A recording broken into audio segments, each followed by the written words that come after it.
actually, this is causing more damage than it is causing me any benefit. And your body actually doesn't need it. And until you come to that realization, you would actually find that, you're causing more damage to your long-term health. Sam, how did you find Carnivore? That's actually a bit of a blurring thought. It's about 10 months ago I started Carnivore. How I actually came across to Carnivore was, I think, a combination of being on YouTube. That's one of the wonders of today's technology, is that we have YouTube, which is like, I guess, a university, online university that doesn't cost you anything, but you can learn so much. And through watching a lot of other health videos, up until recently, I've been looking at Barbara O'Neill. I'm not sure whether you know Barbara. I think she's also Australian. She's from Queens, I think Brisbane, from memory, and she does a lot of health workshops around Australia. Used to, but I think she's been ostracised by the Australian medical industry, and she's been pushed outside. Now she's actually in America. Very fascinating. So listening to her and other podcasts like Joe Rogan, Jordan Peterson, for example, I listen to his intellectual ranting on different things, and the Carnivore came up. And like most people, you think of Carnivore, you think of animals eating animals. You don't think of it as a diet or a way of life. And it sort of pricked my ears, and I thought, what is this? I'll try it.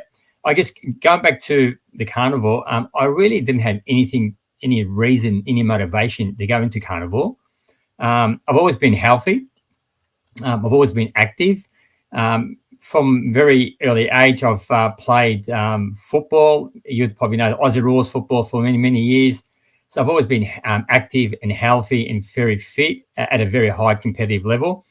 And through my 20s, I continued to exercise. And up until today, I've probably done about 8 marathons, official marathons. So I do have an active background. And I haven't played football for 13 years, then running marathons, joining a club. I've never had a reason to go on a diet. I've always been relatively lean. I wouldn't say skinny, but through my 20s onto my 30s, even 40s, I've actually yo-yoed a lot of my weight. So I'd go between 65 to 90. So that's a quite extreme jump. And up until recently, about 2014, I participated in the Melbourne Marathon. I had a serious hamstring injury while I was doing the marathon. I sort of let go of that, never recovered, never got back into running, had kids, and too busy looking after the kids. Kids got into sports. And so going from there, I really didn't have a reason to be attracted to Carnivore, except maybe coming across it via YouTube, really. And so looking at Carnivore, I thought, you know what? At that point of time, I was actually at the peak of my weight, going back about 2 years. I had reached about 90 kilograms. And if you see photos of me today compared to what it was 2 years ago, I look like a puffed little frog.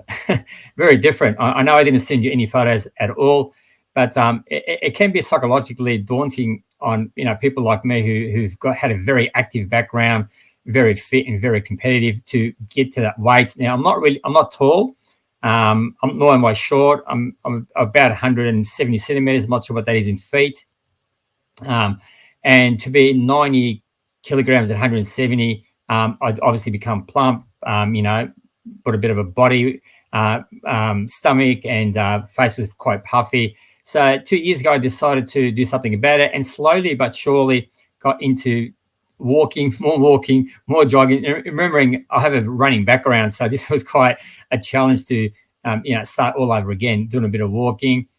And so 2 years ago, I started building up my sort of my physical fitness. And so when I did come across Carnivore, I thought, you know what, I might try this. And even up until that point of time, 10 months ago, I'd already lost 8 kilos. So I've gone from 90 kilos down to 82 kilos.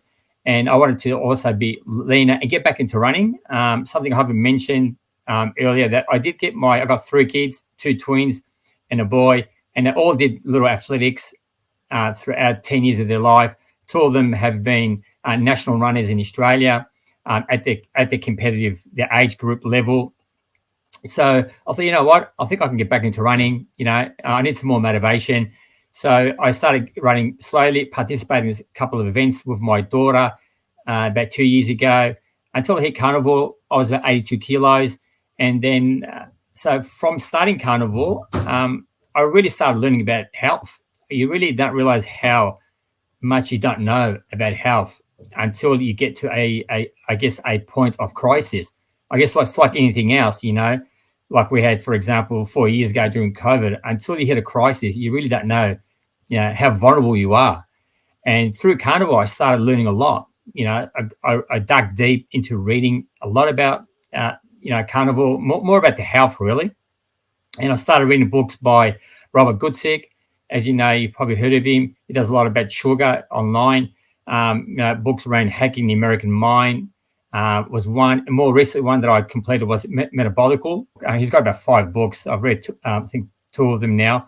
And it was quite eye-opening to realize, all your life you've been eating a certain way and you assume certain things that are okay and you don't question them. We don't question authority. We don't ask questions out of, obviously, respect. We just follow, the advice of medical practitioners. But, one of the things I was quite fortunate about growing up is my background. I came as an immigrant at a very young age, and I grew up eating Arabic food. And all my life I've thought, Lebanese food is very, very healthy. It was all homemade. I was very fortunate. Never really ate out until about 21. Living with my parents, everything was cooked at home pretty much. So I was quite lucky to have Mediterranean meals all my life. Even now, I cook a lot of Mediterranean, not for myself anymore, but for the family. We do have very diverse food, but essentially, we've ate well, but we haven't really questioned things that we're eating. And one of the things that actually hit me, when I started Carnivore, is that how would it be to actually know and feel your own self? When I say your own self, like without having any toxins in your body. Like, since reading a number of books, we know that, for example, carbohydrates are not the best for you. We know, for example, sugar is not doing you any justice. It's causing more illness than, besides the sweet taste and the short-term gratification that you're feeling. We sort of learned that. We don't know it, but we just get used to eating things. We just assume, vegetables are okay. We just assume, eating sweets is okay, until you sort of, you wake up and you think, hang on a sec, the old saying that, once you see it, you can't unsee it. And it's pretty much what I've experienced the last 10 months having discovered Carnivore. And that is, there are so many assumptions that we take for granted, and there are so many things that we think are normal. So some of the things that you've obviously heard a number of times, that is, vegetables are healthy for you, as an example, or good for you, or you should be eating vegetables. You should be eating a balanced diet, or you should, fat is bad for you. High cholesterol levels is high. And all those things, you should have a diversified or a balanced diet. You hear all those kind of things, and you don't question them. You just accept them. That's just part of the norm, until you start finding out, well, most of that stuff is actually not really backed by any scientific evidence. It's backed by, research, association, surveys, but not by, randomized kind of testing. And again, you wonder, how could you have been ignorant to all this information? And it's just part of our norm. We're conditioned to accept things as they are. So, 10 months ago, when I did pick up Carnivore, it's been a fantastic journey. It's really opened up my eyes. I've read about, 6, 7 books over that period of time about health, about, dietitian, about the inner workings of the body, the biochemistry. So, I'm far from qualified as a doctor, but I've opened my eyes about, some of the things, the cause and effect of some of the things that we in the past have assumed as normal, and they're not normal. They do cause a lot of damage. So that's pretty much how I found Carnivore, by accident. And of course, listening to a lot of people online And one of the wonders of the algorithm of the YouTube is that I came across your channel as well, and listening to other people's story, it really reconfirms what I'm reading. It also reconfirms that we have pretty much had a woolen blanket thrown over our head. We've been fooled for many years, and I think people actually, we just don't question that thing, because it's essentially, it's our environment, and it's what we've grown up in. It's what's acceptable. So as I mentioned before, I've eaten Mediterranean food all my life, and vegetables is an integral part of dishes. Rice is actually supplementary to pretty much every single dish we have in our Lebanese Arabic cooking, and bread is also part of every single meal. Now that you discover, carbohydrates, starches, you realize to yourself, well, actually, this is causing more damage than it is causing me any benefit, and your body actually doesn't need it. And until you come to that realization, you would actually find that you're causing more damage to your long-term health than you are receiving, in terms of your metabolic state. So since starting Carnivore, I've actually lost about 22 kilos, and it hasn't come at just about diet. I have to admit, diet has been a big part of it, but I have actually also incorporated, through my background in running, I've gone back to the track. I'm racing every single weekend. I've really cranked up my physical activity, and that's been one of the benefits of Carnivore, is that you do regain a lot of your energy. You just get so much energy through being. I would assume now I'm pretty much fat adapted. It's been 10 months. I've had very small lapses, but not really much. I'm very stubborn when it comes to diving into something and sticking to it rather than making excuses. I mean, even just as short term as 2 weeks ago, I've mentioned to my mother passed away from dementia, and that was one of my other awakenings. Is how did she get that far? How did she get to dementia?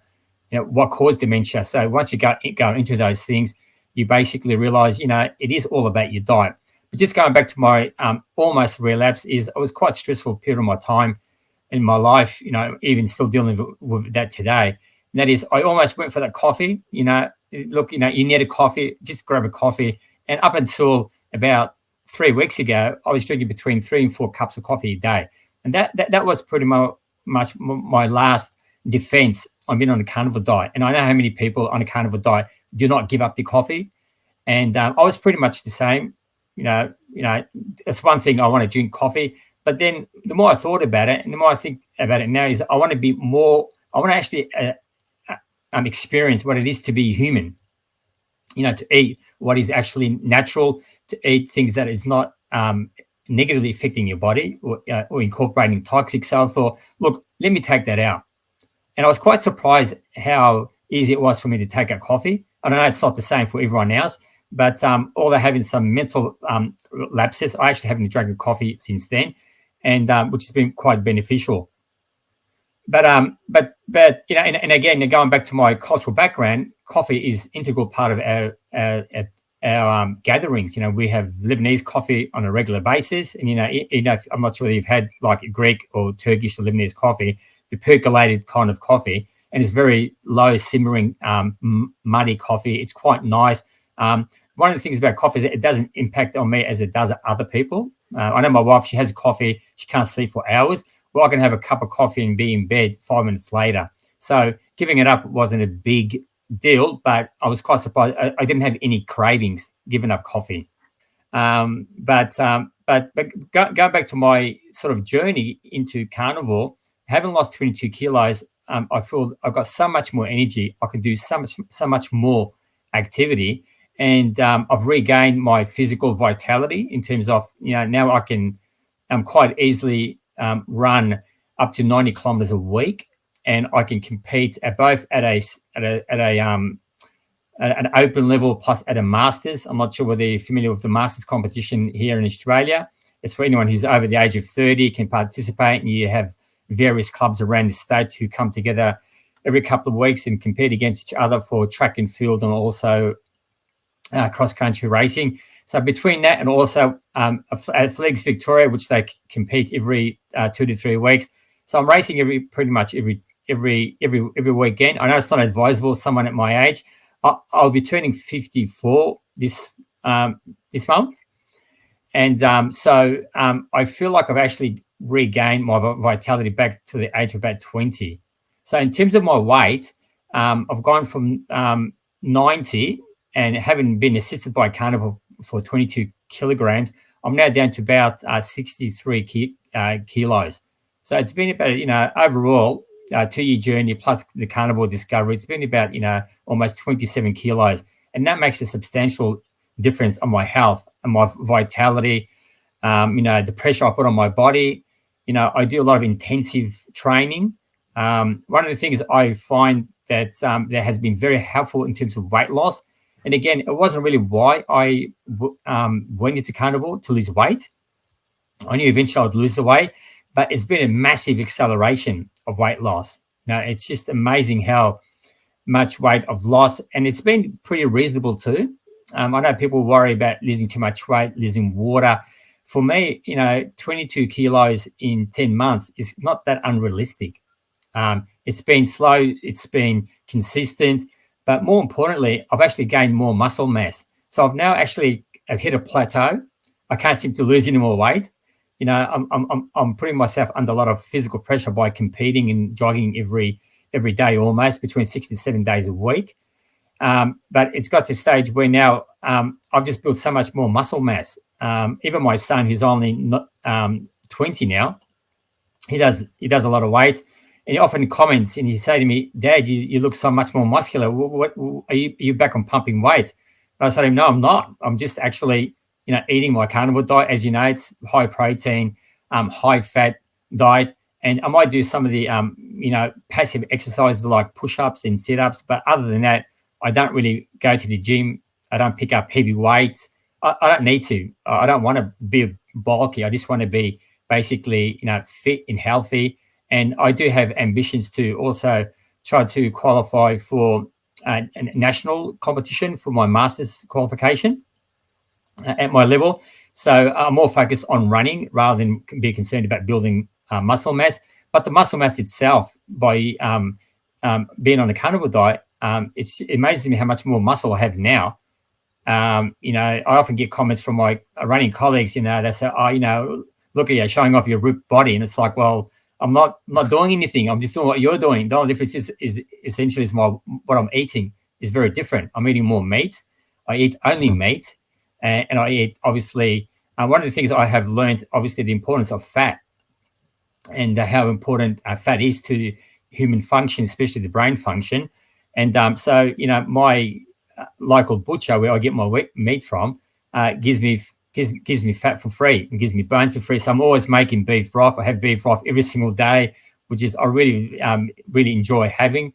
And also, I cut fat pieces into like 2 centimeter cubes and cook them every second day, and I use them as my cheat go-to kind of things when I'm out in the corporate world. I work in corporate finance, so I'm always invited to corporate functions where what comes out corporate functions, coffees, cokes, alcohol, junk food, high carbohydrates, sandwiches, and here I am. I feel like a poor piper.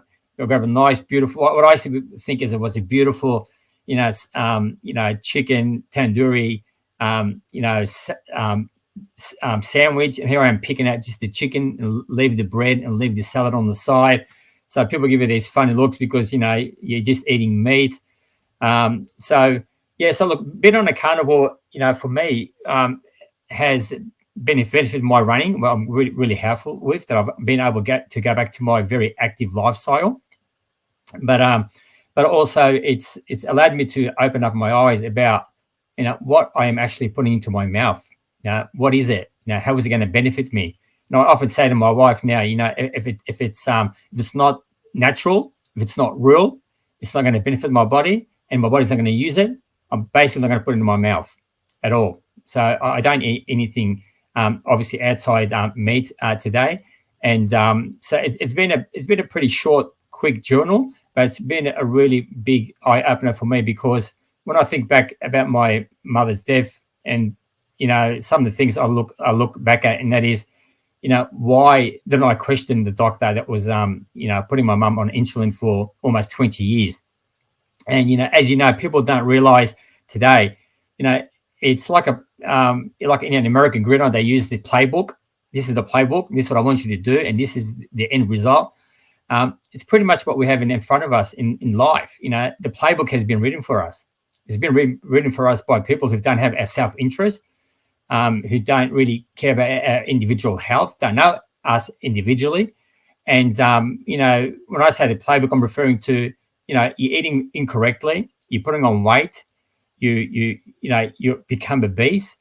And at the same time, you'll get, you'll have insulin resistant. You'll be on insulin. You'll be, sooner or later, you'll have diabetes. So that is the playbook. Poor eating, high metabolic disease, chronic diseases, and you'll be on your life dependent on drugs, and you can't live without those drugs. And that's pretty much, unfortunately, what my mother had gone through.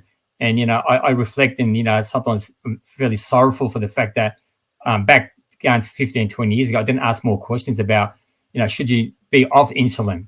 We were very high advocate for our parents. My father had a stroke 5 years ago, and my mum also had entered dementia 3 years ago. So we've been looking after them. There's 6 of us in the family. We've been looking after them 24/7, literally. And I remember with my father's stroke, being in hospital, how much risks he was being in hospital. The things that we observed, and we've had to intervene and advocate on behalf of my father when he was in hospital after he had his stroke. It was just mind-boggling, just staggering. And, doctors do their best. Surgeons are fantastic in this country, as you know, in Australia.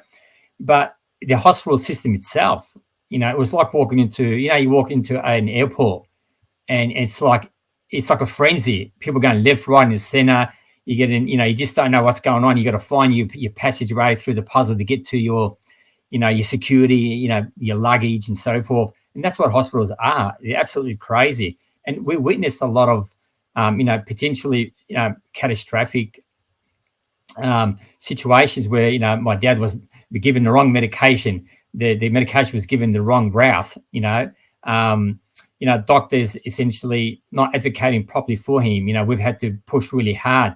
We had to get our own training to make sure, because he went into a coma on a number of times. And the second time we went to a coma was as a result of their negligence. And, the system itself, it's so dysfunctional and complicated, and there's lack of communication that, if we went there 24/7 in hospital, which we're very fortunate that the hospital allowed us to stay in, sleeping in the hospital while he was being looked after, plus he had to go to rehabilitation, that, we are quite certain between the 6 of us that if we weren't there, my father would have died in hospital if we weren't advocating for him. And that's the same, with my mother, the same situation, about we didn't intervene. We should have intervened much earlier, could have actually got her off insulin and got her to do a more natural diet to actually fight, reduce her obesity, to be able to get down her blood sugar level and live a longer life than, having to be taken out much earlier than she really had to at the end. Yeah. It's a terrible situation. It really is. And it's just going to get worse, right? Because the rate of people getting sick is always going to outstrip the ability of doctors and nurses and just the infrastructure to cope, right? Yeah, look, it's it's the system today is, the more money they throw at it, it doesn't make it better, and that's the case with other sectors. But the healthcare sector, I was reading, looking at Robert Lutzig's book. He had a lot of stats. There's American stats, but also just looking at, not sure whether you heard of David Gillespie. David Gillespie is an ex lawyer who's now he's written a lot of books around health. Big Fat Lies. Read one of his recent book called Real Food. He's got numerous amount of books, but essentially, we're spending about 20% of our gross domestic product on the health system, but it's not improving it. And there's unfortunately a lot of conflict of interest, and also conflicted interest in that, certain things, certain practices, certain advice guidelines that are pushed through the mainstream media, through brand names, through the government themselves. They're not exactly innocent to this. Taking drugs and immunizations of certain types of drugs that we're not improving anything. It's like the old saying, if you keep doing the same thing, you're not going to get different results. And we are doing the same thing. And if I look at, for example, my own circle of world where I do a lot of running, I often do fun runs, for example. The amount of fun runs that are attributed to raising money for cancer is absolutely staggering. Yet we don't hear anything about cancers, can be resolved in a different way besides, therapy and drug and, using those kind of treatments. So we're in a pretty dire straits situation where we're spending more and more money on healthcare, but the level of epidemics, obesity epidemics, cancer epidemics is getting worse and worse, and there doesn't seem to be any solution to it. So it is quite a helpless situation to be in, particularly in Western worlds where we think we are way ahead of other developing countries. We've got much better technology. We've got much more advanced medical system, drugs and therapies and treatments. With all that ammunition, why are we becoming more and more sick? It just doesn't add up, Yeah. If how a lot of these consulting companies, right? They've got all these, MBA employees that'll go into another company and they'll just like strip it bare, strip it down to the bones, and they'll say like, this is just not getting a return on investment.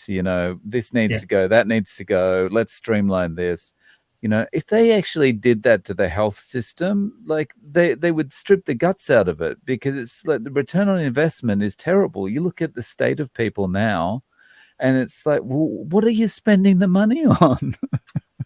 Yeah, well, unfortunately, in the Western countries, as you're aware, we're run by corporations, and corporations are bound by their shareholders. So, and board of directors and CEOs are there to essentially, satisfy a rate of return for the shareholders, not for the general public. I've heard many podcasts where even governments, they look at solving the problem for everyone rather than your own individual health. So it's really up to you to be accountable, to take things into your own hands and work out why isn't what you've been told not working. Why is the advice the doctor giving you is actually not working, and don't just take it by face value. And I don't mean it to be in any way of disrespect. I've been in the corporate world for 25 years.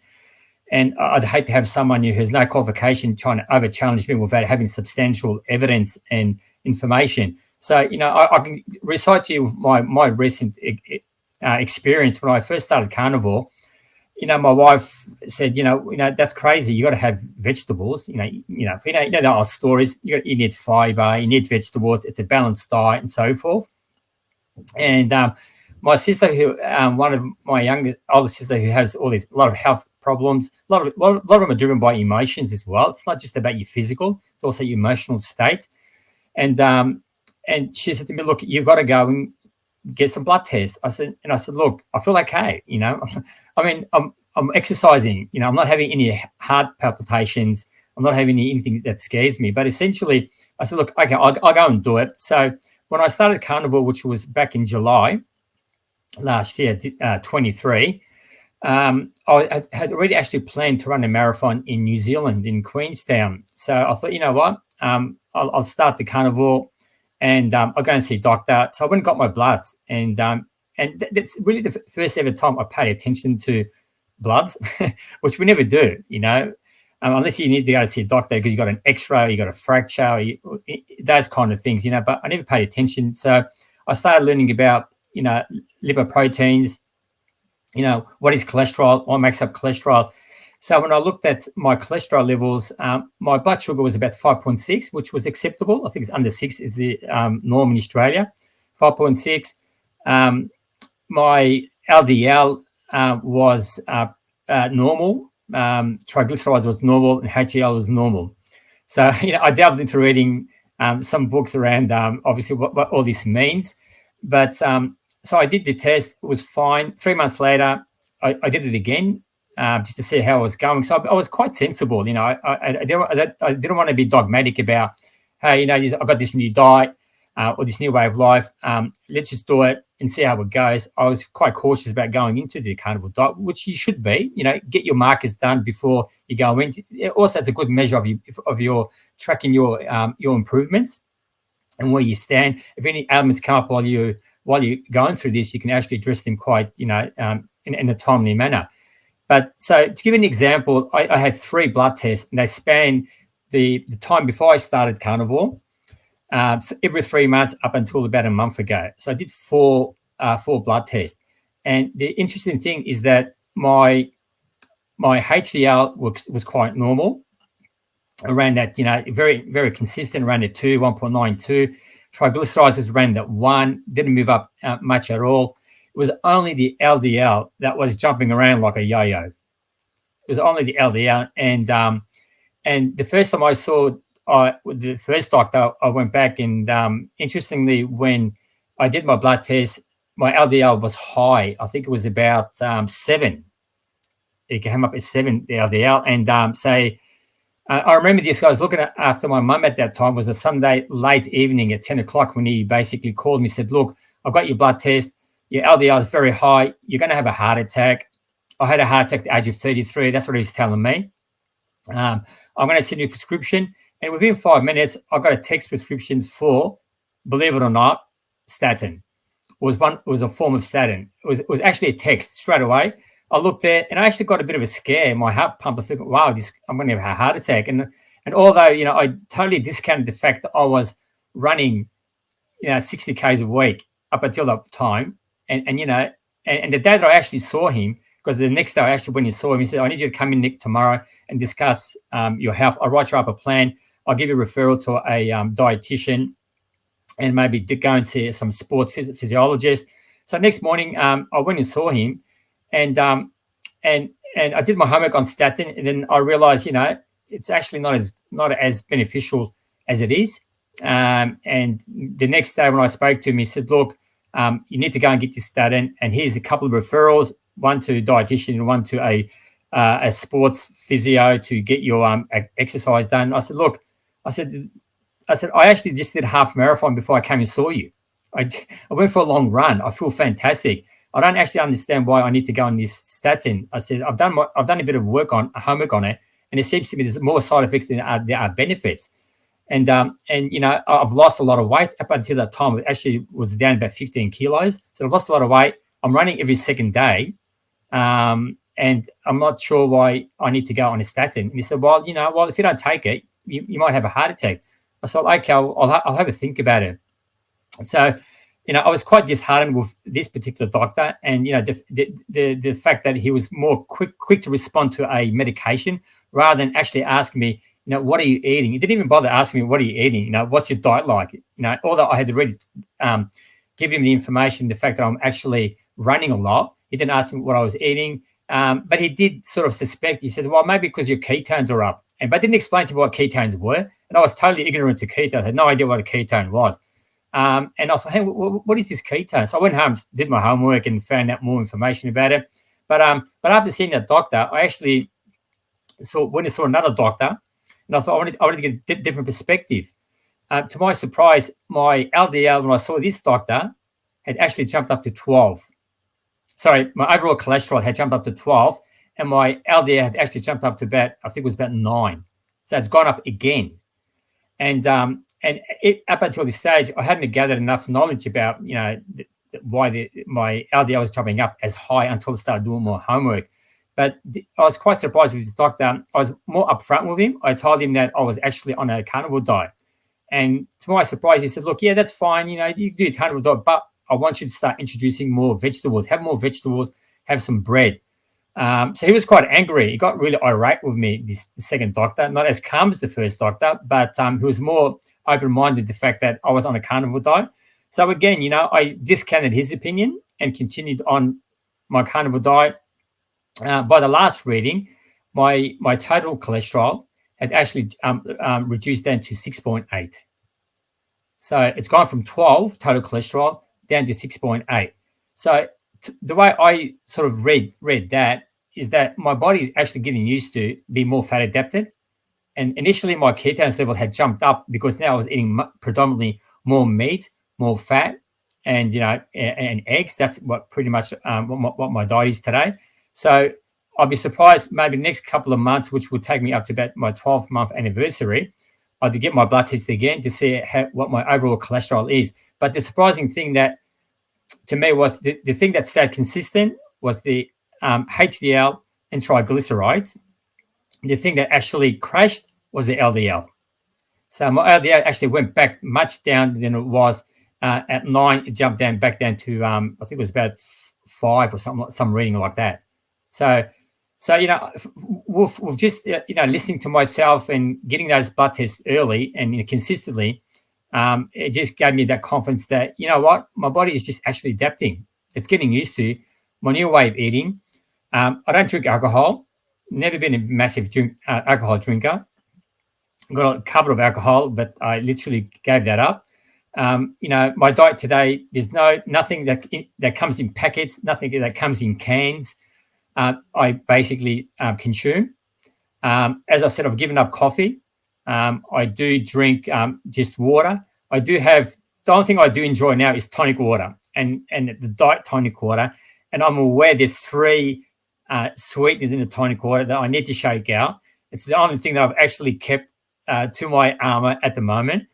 But I know, sweeteners have the same effect as normal sugar on your brain, increasing your insulin level and also effectively your overall health, brain fog and lack of clarity. But that's the only thing that I've actually kept up until this point of time is my diet tonic water. But other than that, I just pretty much, I love beef. I understand beef is the best source of macro and micronutrients. So I eat lamb occasionally. Sometimes, pork, I'll have bacon. But other than that, every day I'll have beef broth. That's my ritual now. And I really enjoy the taste. And, the interesting thing about diet is that a lot of these things we get used to, it's all about acquiring the taste. And it's like sugar. You acquire the taste of sugar. And yes, it is addictive, like coffee. I think coffee is the second most addictive substance in the world. It is addictive, but still, it's getting used to that taste. So what I do now is I'm unacquiring the taste of certain foods. So now I've really, in the past, I've never even touched beef broth. It would be something I'd say, yuck, what is this? Now I just make it pretty much every day and have it as my main source of, if I have any mental cravings for anything, which I don't these days, I occasionally might grab a cheddar cheese. But these days, if I have that kind of craving, I'll just go for the beef broth. And that just gets rid of my temptation. And that's the other thing I'm also doing, that I'm trying to lose an extra 3 kilos. I know it sounds ridiculous. Being 63 is pretty good weight for my age. But I want that competitive running edge. And so I'm trying to lose the 3 kilos, and I'm really, really struggling to lose that weight. And mind you, I'm running at the moment 60 kilometers a week.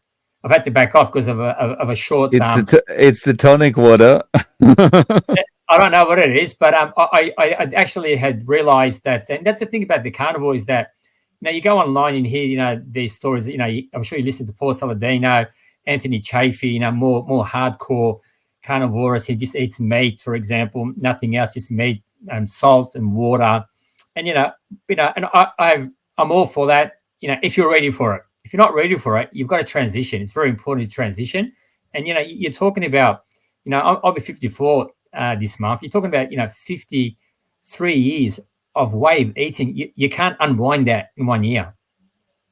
It takes a while, It's not just a physical addiction through sugar. It's also a psychological and emotional addiction that, we've actually have built up over years. So I actually thought eggs and milk was the trick, to take out eggs and take out dairy out of my meals, because, as you know, dairy still has lactose. It does spike up your insulin, not as bad as obviously sugar or fructose, but it does still spike up your sugar level. So I've cut milk out of my diet, and because I don't have coffee anymore, I don't have milk. I don't have much cheese. Well, I actually hardly have any cheese now. I used to have cream. I used to love having cream. That was one of my cheats, to have cream. You know, you get those bull of creams, you drink them, and you don't realize, but that's actually sweet. You don't realize how sweet it is until you actually give it away. And again, going back to, dairy, it's lactose, so there's an element of sweetness there, but it's not as strong as having I don't know, like a lollipop or a Napolitan ice cream. That's much sweeter, but still it's actually quite sweet. So what I have noticed is that you become very acclimatized to your body's senses. You listen to your body much more than you were, and that's one of my journeys in the carnivore, is to be more pure and know exactly what my body needs, and not just be sucked in by it's not about the instant gratification of taste. Taste is great, but there's always a cost to taste. There's always a cost to gratification. I'm a financial planner. It's my profession. I often say to my clients, you can't get the best return straight away. Some of the best returns comes over time, and so these things essentially take time for you to build. And that's one of the things that I want to achieve in my carnivore diet, besides my own personal ambition to become, run for Australia at the masters level. I actually want to become more. I want to feel what it is to be natural, a natural state of being, and that is eat food that is real, that is helpful for your body, and that you actually can operate at an optimum level. And you hear people like Ken Berry talks about the carnivore diet. It's the optimal diet, and to some degree, it is. It is the optimal diet. It's essentially you're eating to refuel, to go longer, and that's one of the things that I've really enjoyed with carnivore, is that how much less food I have to consume and how much more energy I have, which is quite staggering, because these days people think about food, and I remember the Tim Noakes. I'm sure you've heard of Tim Noakes. I was one of his advocates, subconsciously, that is, with the concept of carbohydrate loading. I remember running marathons. I'd go and eat pasta, huge carbohydrates. Carbohydrate was essentially seen at that time as the main source of energy. And but until I realized and found out the science of, carbohydrates, protein, and fat, fat and obviously protein through, I can't pronounce that word, glucogenesis, can produce the energy that you actually need. You only need, I think, 4 grams of, like sugar to have your body run on fuel. You don't need that. And when I realized that your body generates 9 calories of energy using fat compared to 4 calories of energy using fat, it actually makes sense. Sorry, 4 calories of energy through carbohydrates compared to fat. So, it's like giving someone, 2 batteries, and you say, look, here's a battery. This battery will last you 9 kilometers, and this battery will last you 4 kilometers. How far you want to go? You want to go 9 kilometers of energy, or you want to go 4 kilometers? Obviously, the 9 kilometers is going to get that person quicker to the destination compared to the 4 kilometers energy. And it makes sense why a lot of people have to eat so much more food. They're always grazing throughout the whole day to refuel the body, to have that brain clarity to do to actually do the work. So, and it makes sense, like even now on every Sunday, every second Sunday, I'll go for like a 15, sometimes 20-kilometer run, and all I eat is nothing. All I have is essentially a glass of water, 2 glasses of water, and I'll go out and run, 20 kilometers. The point is, I'm running at a quite good pace, but it's I'm running on food that I actually ate the night before, because the night before I would have had maybe 600 grams of ribeye steak. I love ribeye. I'm learning my steaks. I don't know them all, but I prefer to have ribeye and porterhouse. But that's pretty much what I'm charging on. Just I'm pretty much fat adapted, so I can go and run for half a marathon on no food, just 2 glasses of water. And interesting, I know people use electrolytes, and when I first started carnivore, I did get onto electrolytes, thinking it's going to replace because with running you lose a lot of minerals and vitamins, and you dehydrate, a lot of loss of water and also salts, and when I do my intensive running, it puts a lot of pressure on your body. You lose magnesium. What I did notice is that you don't really need all those commercial electrolytes. I discovered through listening to Barbara O'Neill, just having not Himalayan salt, Celtic salt. Celtic salt. I just use crystallized Celtic salt. Buy it's like $15, $20 a kilo. Put it under my tongue. Drink a bit of water behind it, and it's got something like over 80 different types of minerals and vitamins. I mean, it's much better than something that comes out of a packet, and that is also has artificial sweetener. Because if you get those particular electrolytes, especially the flavored ones, they've actually got sweeteners in them. So as I said before, that's one thing I'm trying to eliminate out of my food, which is I only get it through my diet tonic water. Other than that, I thought, and it's been about 4 months now where I haven't had electrolytes. I just have crystallized Celtic salt. Oh, so Yeah. You're only eating once a day? Look, not really. No, I don't think I can get away with once a day because of my energy level is so high. I work. I'm in front of the computer seeing clients, and then I do no less than 1 hour of running a day. So I do need 2 meals, 2 meds, not 1 med, not OMAD. So yeah, definitely. I definitely need 2. Yeah. 2 So meals a that's day. like lunch and dinner, or? Yeah, look, it varies. I just listen to what my body's telling me. Sometimes, for example, this morning I had 5 eggs. It's just about listening to your body. Sometimes I won't have breakfast. I'll have 1 o'clock. I'll have something to eat at 1 o'clock. I'll have some beef broth usually, and dinner would be some ribeye and steak, or I'll have silver side. I'll have some lamb shanks. I'll have I don't eat much chicken. The chicken doesn't taste like except the skin. It's just amazing how your body knows what's good for it. The fat is what I go for, really. And I do cook fat separately as well. I get that through the butcher. I cook that in little diced 2 centimeter piece, and I'll always have that in the car, in the office as just snacks, essentially. So yeah, I just have 2 meals a day, pretty much. Yeah. So, at the start, your wife was like, you need your veggies, you need your veggies. How did she feel about it now? Yeah, look, it's my wife's my wife's Australian, my background's Lebanese. I'm much more adaptive to food. Something I haven't mentioned. I lived in China for 2 years. I went to learn Chinese in Beijing for 2 years. I'm quite adaptive to meals, and I've grown up in Arabic meals. Then you got the Australian diet and China diet for 2 years. So I'm very flexible. My wife is more rigid. So like most people, she's conditioned, you need your fiber, you need your vegetables. She'll say, no, I can't do without my vegetables. I need my broccoli, my sweet potatoes. So she still eats, the Western diet. I am influencing in a positive. They eat more meat around the house, definitely, because I come back from the butcher with $300 worth of 6 kilos of different types of meats and cuts. And I don't eat much organs. I do have sometimes kidney and but a liver, but not a lot. I just prefer the actual meat. I find it just satisfies me.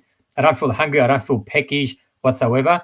So my wife has eating more meat. I got twin daughters, and my son does weights. So I often criticize him. He goes and buys those whey protein shakes. And I said to him, listen, why are you wasting money on protein that's not real? It's plant-based protein, real protein. So he eats more meat now as well. And he's quite disciplined. He goes to the gym every day. So it's quite muscular for a 20-year-old guy. But he eats well, eats healthy. So he eats more meat. One of my twins, I haven't convinced her, but I did manage to convince one of the twins to do a 30-day challenge, which she just finished a few days ago. So she was quite surprised how much benefit it has been for her being on a carnivore diet. She's lapsed a little bit, not much. Had a couple of biscuits here and there in 30 days, but other than that, it's great to see her eating more eggs, eating more meat. So they're basically trailing behind what I'm doing.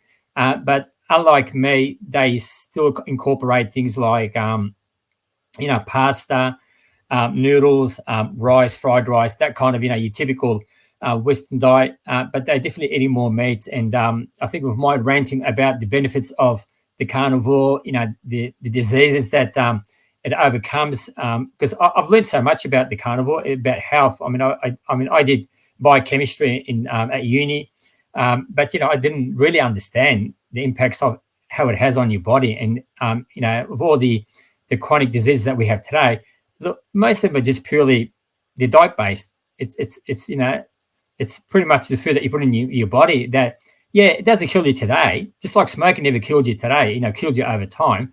But over time, you're building all these terrible toxins in your body, inflammation, insulin, obesity. And as I said, eventually you're just going to get you'll get Alzheimer's disease and dementia.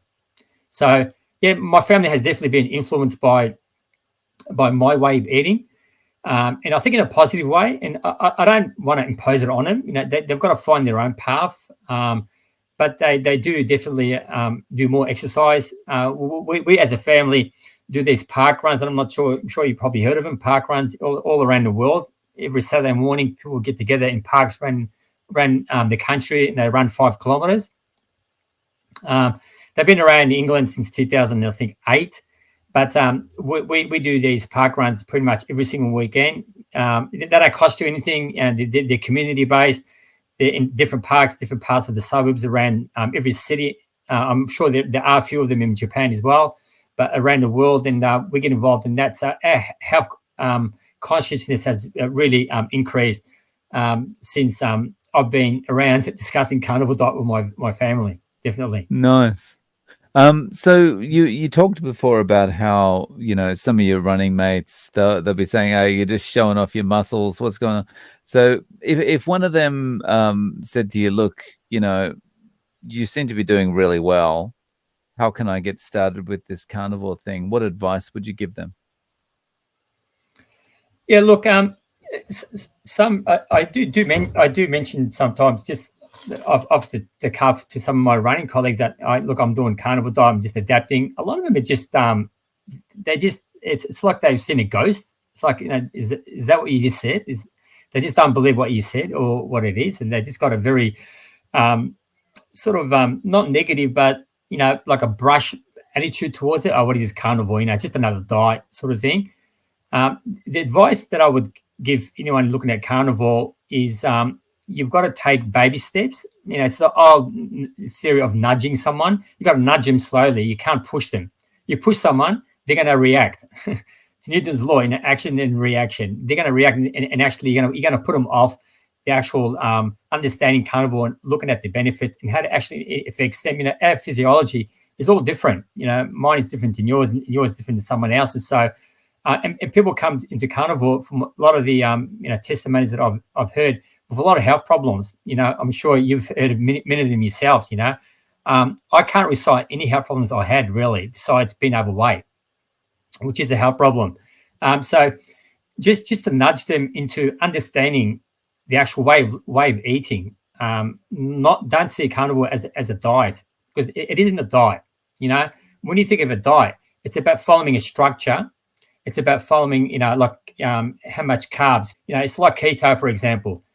I only found out recently keto has been around for over 100 years. It's one of the early forms of diet or medicine that they actually used to treat, I think, epilepsy back in the 1920s and 30s. So it's not a new. It's gone through the fashion laundry cycle. And it's come back now. So if carnivore is too strict or too far-fetched out there for you, start on a keto diet, because the keto diet does incorporate vegetables, does incorporate carbs, although they do measure carbs. I'm one of these persons who I don't like measuring things. I hate to look at calories or measure how much carbs I'm having versus how much protein I'm having. Even with the carnivore these days, on some forums, you get this question, what's the ratio of protein for fat? It's like, I don't really care what the ratio is, If I feel like I'm gonna, if I feel like I'm gonna constipate or whatever the case is, which I don't have that issue, I just eat more fat, more protein. Well, if you want to build up, have more protein. But there's no real ratio. And I hate counting numbers. It's not really that, it's sort of counterproductive because a lot of people today are very busy. I can imagine what calories I took by eating this Mars bar or this loaf of bread. I don't see it that way. So, if I'm advising someone, I actually found it quite interesting. When we had the wake for my mother 2.5 weeks ago, and a lot of people haven't seen me for a while, and they were shocked. They actually had to look twice towards my direction to acknowledge who I was because I'd lost a lot of weight. It's not so much the fact that I've lost the weight, but I've got much more muscle definition, more muscle, like my physical and also my face. I've lost a lot of inflammation. That's one of the benefits of being on a carnivore. Is one of the actual biggest killers today that causes the great majority of chronic diseases is actually inflammation. It is through inflammation. It's the gateway to all these other chronic diseases, whether it's a stroke, whether it's a heart attack, whether it's diabetes. It's essentially you're just inflaming your cell, and that is being replicated in the way you look. And that's one of the things that people took them a while to actually recognize me because I've lost all that inflammation, that puffiness. I'm much more sharper in my face and also my body. So you're building that tone. And interestingly, I've got a pretty big family, like a large extended family. So if I was to sit down and add all my cousins and nieces, there would have been about 90 of them that I actually had seen for the first time in the wake for a number of years. And a lot of them actually said to me, "What are you doing? Are you okay?" That was one of the things I get. They become sympathetic with you. They say, "Are you okay? Are you sick? You've lost all this weight. What's going on?" I said, "No, I'm fine. I'm fine. I'm eating well. I'm exercising well. There's nothing wrong with me. I'm just eating differently now." So, when I was talking to some of my cousins, who most of them around my age, a few of them a bit younger, and I was just explaining, no, I'm just eating differently. I'm on this carnivore diet, and someone will say to me, "Oh yeah, I've heard about that. How do you do it? What do you need to do?" And it's this lack of ignorance about carnivore. And I know the word. I'm not sure where it came from. I think whether it was I'm trying to think of the maybe Sean Baker named it. Was it? Yeah, I'm not really sure. I know you interviewed someone recently who's been on it for 40 years. He didn't realize it was carnivore diet until someone mentioned it to him. But some people do know about it, but they're too scared because they are too scared to let go of the luxuries in life. They can't do without their sweets, their cakes, their pasta, their the pizza. They just can't do without that stuff. That's pretty much what most people are. They're just stunted by the current way of life. So when I started talking to my cousins, I thought, you know what? I think I'm gonna actually put an ebook together. And I actually started doing that when I started Carnivore. I started writing down some of the things I'm experiencing. What is Carnivore? What can you eat on a Carnivore? What can't you eat on a Carnivore? What are some myths on a Carnivore? How do I start on a Carnivore? How do I cook on a Carnivore? What is the pyramid? That was the other interesting thing. The good old food pyramid. What is the pyramid? So the last four months, as I was actually exploring Carnivore, I just started putting together this ebook, and it ended up being like 22-page explanation of carnivore diet or carnivore way of eating, and it delved into obviously all the resources that I actually learned and things that people have listened to, yourself and others, Chafee, Ken Berry, the books that I've read. So I put all the resources, and now whenever someone asks me for the carnivore diet, I just email it to them. I say, go to my website, download it, 22 pages. It's all yours. Read it. Take what you want. If you don't like it, throw it away. Just learn about it. What do you got to lose? Whatever you've done up until this stage of your life hasn't worked. You're 10, 20 kilos over. You can't exercise. You can't play with your kids. If you're older, you can't do anything physical activity with your grandchildren because you can't keep up with them, for example.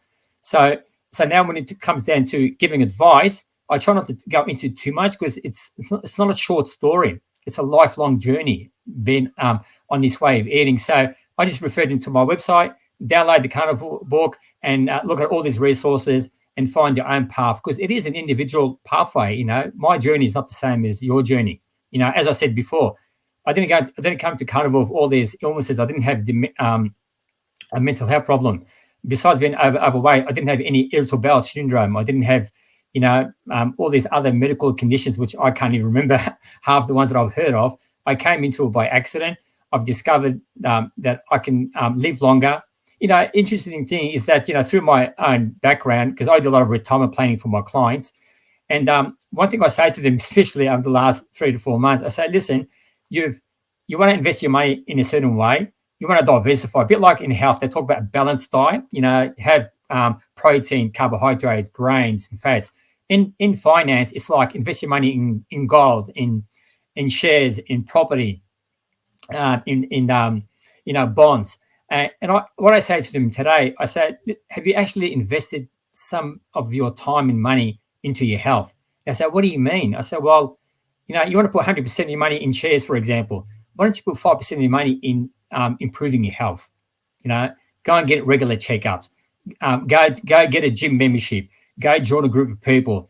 5%. Because when I thought about it, when I was getting back into running, what I realized was I was using my Garmin for my running, watching my steps. I started doing steps, 15,000 steps a day, down to 20. Then it was like go 3 kilometers, then do 10 kilometers. Next thing I know, I'm back into running as I was before. I said, if you actually break down your day, you got 24 hours in a day. You work for 8 hours, assuming you work for 8 hours, you got 16 hours. Break down 16 hours. What else you do in 16 hours? And then you go to work, go back and forth. That's 2 hours. You spend time with family. That's another few hours. I said, if you spend 1 hour a day on your exercise, whatever it is, walking, running, jogging, cycling, swimming, yoga, whatever the case may be, 1 hour, that is less than 5% of your time on respecting and looking after your body. Isn't that the kind of lifestyle that you want? Take that 4 to 5% of your money and spend that on your health. Because as you get older, as you know, if you don't have strength, you don't have muscular strength, you can't carry your body. And one of the biggest causes of death with older people today is essentially trips. They fall over, they break a leg, they break a collar, and they never recover from it. So I said, spend 5% of your time, of your money, in essentially your health. So with my clients, when I speak to them, although I'm talking about finance, the macroeconomical level, what the economy is doing, what the asset class is doing, what are the new legislation, what is the policies, I always talk to them about health. And some of them actually do listen, they appreciate it. I said, just go into my website, download the ebook, have a read of it, take what you want, leave with what you don't want, but at least consider it, because when you get older, one of the things that we focus on retirement planning is that, it's all about longevity. You go to school 30% of your life, you work 30% of your life, and then you basically retire the other 30% of your life. It's a long, long time. 30 years is a long time. Now, what is the quality of life you want to have in the last 30% of your life, the last 30 years? Is it going to be dependent on drugs? Is it going to be basically going to the doctor? And that's what I experienced with my mother. We were always going back and forth to different doctors, different specialists, buying this drug and that drug. It's not the life that you want. So at least, in America, for example, we have now, the first time in history, we've got longevity. The current generation will have a shorter lifespan than the previous generation in the first time in history. Now, even though we've got all these advanced technologies, trillions of dollars being invested on our health system, and also the medical treatments, we are now actually living shorter than our parents and our great parents, which is pretty much a disgrace when you think about how we have failed as a society to look after our health. So, going back to your question, the advice I would give them is, what they say, baby steps. Keep it simple, one step at a time, and see how you can improve one thing in your life at a time when it comes to whether it's a physical problem or a mental problem. Nice. So, Sam, how can people find you? Where's your website? Do you have any other social media? Look, I'm not overly active. I've started getting a bit active today only because of my as you can see, I've set up an Aussie Carnivore runners group for people to bring more attention to the carnivore way of eating. So it's on Facebook. In terms of my ebook, if people want to find out, if you want to find out more about Carnivore or more information or just more resources on my website, on my financial planning website, I've got a link there that you can download the ebook for free. Obviously, just as you know, for people to be more open-minded about Carnivore. Other than that, I do have a YouTube that I do for my own business, but mainly on Facebook for the way of eating Carnivore through my Aussie Carnivore Runner. I just now do it as my, to be honest with my log, my personal log, than anything else. So on my Aussie Carnivore Runner or my bamboowealth.com.au, I've got my ebook if people want to download it and share it. And it's really important to share the idea of Carnivore because it's not about losing weight. That's what I've noticed. It's more about saving your life, which is very important, more so than anything else.